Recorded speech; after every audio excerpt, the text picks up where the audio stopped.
السلام علیکم ورحمۃ اللہ وبرکاتہ۔ عزیز طلباء و طالبات، 45ویں دن آپ کو تیسری جانچ حل کرنی ہے، تو آپ پہلے ہی کی طرح یہاں پہ پوری معلومات لکھیں گے، نام، رول نمبر، اسکول کا نام سب لکھیں گے، اور یہ آپ کا 30 نمبر کا ہے۔ پہلے جو 2 جانچ تھی وہ 15 مارک کے تھے، اب آپ کو 30 مارک کی یہ جانچ دی گئی ہے۔ تو آپ کو پہلے جس طرح سے 3 الفاظ آپ کے استاد نے میسج کیے تھے، اسی طرح سے یہاں بھی 3 الفاظ، وہ بلکہ یہاں پہ 5 الفاظ ہیں، تو 5 الفاظ آپ کو املا کہیں گے، اور 5 مارک کے لیے یہاں پر 3 کا لفظ آ گیا ہے، یہ 5 ہونا چاہیے۔ 5 الفاظ کہیں گے اور 5 الفاظ آپ کو لکھنے ہیں۔ اس کے بعد آپ کو یہ جو اقتباس دیا گیا ہے، فانی بدایونی کے بارے میں معلومات ہے، جان پہچان کا یہ آپ کو اقتباس دیا گیا ہے۔ فانی بدایونی کی پوری معلومات، مختصر سی معلومات ہے، آپ اس کو پڑھیں اور اس کے بعد سوالات کے جوابات آپ کو دینا ہے۔ جیسے فانی بدایونی کا اصلی نام کیا تھا، تو آپ پہلی لائن میں دیکھ رہے ہیں ان کا اصل نام اور آگے نام لکھا ہوا ہے، وہ نام آپ کو یہاں لکھنا ہے۔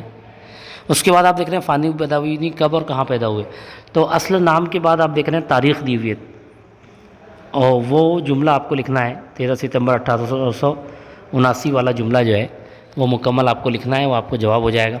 اسی طرح سے فانی بدایونی کی تعلیم کے متعلق لکھیے، تو تعلیم کے متعلق دوسری لائن میں خود ذکر ہے کہ بریلی سے BA کا امتحان پاس کیا، اور پھر LLB کا امتحان پاس کر کے بدایوں میں وکالت کی، یہ سب آپ کو لکھنا ہے، اس میں دونوں باتیں لکھنی ہیں۔ اس کے بعد آپ کو ایک نظم کا اقتباس ہے مختصر سا، اس کو اچھی طرح پڑھنا ہے اور سوالات کے جوابات دینے۔ جیسے مستی کون لٹا رہا ہے، تو یہاں پہلی ہی لائن میں ہے مستی لٹا رہی ہیں بڑھتی ہوئی گھٹائیں، تو آپ اس کو جملے میں لکھ دیں گے کہ بڑھتی ہوئی گھٹائیں مستی لٹا رہی ہیں، آسان، بہت آسان ہے۔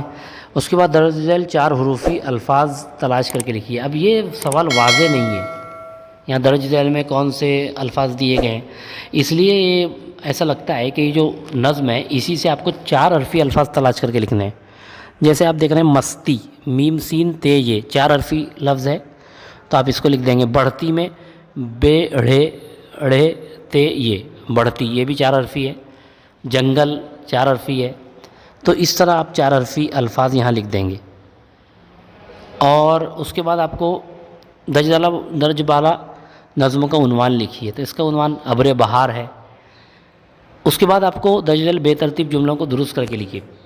یہ جملے جو ہیں بے ترتیب ہیں، آپ کو اس کو درست ترتیب میں لکھنا ہے۔ جیسے وہ بہت صدمہ آزاد کو، تو آپ کیسے لکھیں گے؟ آزاد کو بہت صدمہ ہوا، یہ آپ کا جملہ مکمل ہو جائے گا۔ پھر آپ کو مشتری ایک لفظ دیا ہوا ہے، اس سے آپ کو کیا کرنا ہے، اس میں سے آپ کو یہ جو دودھ ہے اور گیلا ہے، تو مشتری میں سے آپ ایسے ترتیب سے جوڑیے لفظ کو کہ یہ دودھ کے ہمانی لفظ بن جائے۔ جیسے مشتری میں سے ہم اگر جوڑیں تو شیر بن جائے گا، شیر خرما ہم پیتے ہیں تو شیر بن جائے گا، وہ شیر دودھ کے ہمانی لفظ ہے۔ اس کے علاوہ گیلا ہے، تو گیلے کا جو ہمانی لفظ ہوتا ہے تر ہوتا ہے، تو وہ یہاں آ جائے گا اس طرح سے۔ اس کے بعد آپ کو ضد لکھنا ہے، جیسے آزاد کا غلام آ جائے گا، آغاز کا اختتام۔ اب کیا کرنا ہے، آپ کو آگے ایک کہاوت کو مکمل کرنا ہے، اور یہاں آپشنز بھی آپ کے پاس ہیں، متبادل بھی ہیں۔ ایک انار، آپ نے بار بار سنا ہے 100 بیمار، تو 100 بیمار آپ لکھیں گے۔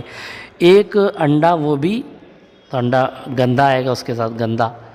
اس کے بعد آپ کو مبتدا اور خبر پہچاننا ہے، جیسے عمیر اپنے دوست کے گھر جا رہا ہے، تو جو پہلا لفظ رہتا ہے جس سے جملہ شروع ہوتا ہے، مبتدا ہوتا ہے، تو عمیر مبتدا ہو جائے گا، اور باقی جتنا ہے وہ خبر میں آ جائے گا۔ اپنے دوست کے گھر جا رہا ہے، یہ خبر۔ اس کے بعد آپ کو یہ جو جملہ دیا گیا ہے اس کو مستقبل میں تبدیل کرنا ہے، حال کا جملہ ہے، مستقبل میں تبدیل کرنا ہے۔ رات بھر جاگتے رہتے ہیں، تو کیا کہیں گے، رات بھر جاگتے رہیں گے، رات بھر جاگتے رہیں گے، اس طرح سے۔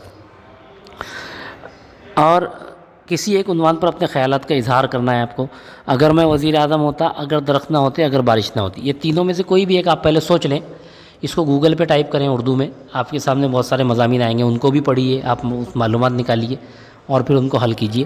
اب جیسے اگر میں وزیر اعظم ہوتا پر آپ لکھ رہے ہیں، تو آپ اپنے خیالات لکھیے۔ اگر میں وزیر اعظم ہوتا تو سب سے پہلے صفائی پر توجہ دیتا، تعلیم میں اپنے ملک کو آگے لے جاتا، اور میں سائنس اور ٹیکنالوجی میں اپنے ملک کی خدمت کرتا، اور اس کو ترقی یافتہ ممالک کی صفوں میں لا کھڑا کرتا، ایسے آپ اپنے الفاظ میں مضمون لکھیے۔ تو اس طرح سے آپ اچھی طرح سے لکھیں۔ اس کے بعد آپ کو خط لکھنا ہے، ماموں جان کی طبیعت کا حال معلوم کرنے کے لیے خط لکھیے۔